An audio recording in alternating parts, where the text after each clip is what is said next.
Shri VD. സതീശന്റെ നേതൃത്വത്തിൽ കേരളത്തിലെ ജനങ്ങൾക്കാകമാനം പ്രതീക്ഷയിൽ നൽകുന്ന ഒരു ഭരണകൂടം ഈ നാട്ടിൽ അധികാരത്തിൽ വന്നപ്പോ ബഹുമാനപ്പെട്ട ശ്രീ രമേശ് ചെന്നിത്തല കേരളത്തിന്റെ ആഭ്യന്തരമന്ത്രിയായപ്പോ പുതിയൊരു അന്വേഷണ സംഘത്തെ നിയോഗിച്ചു.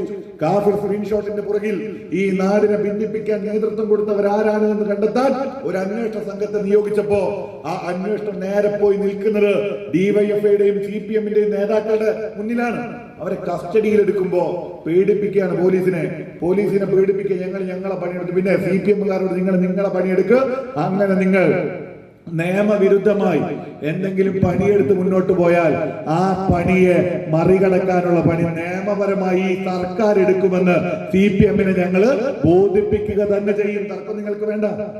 CPM-ന്റെ ധാരണ ഇവരുടെ വെല്ലുവിളിക്ക് മുന്നിൽ ആ അന്വേഷണം കൂടി അങ്ങ് മുട്ടുമടങ്ങി അന്വേഷണം നിലച്ച് നിശ്ചലമായി പോകുന്നതാണ്. ഒരു നിശ്ചലവുമില്ല.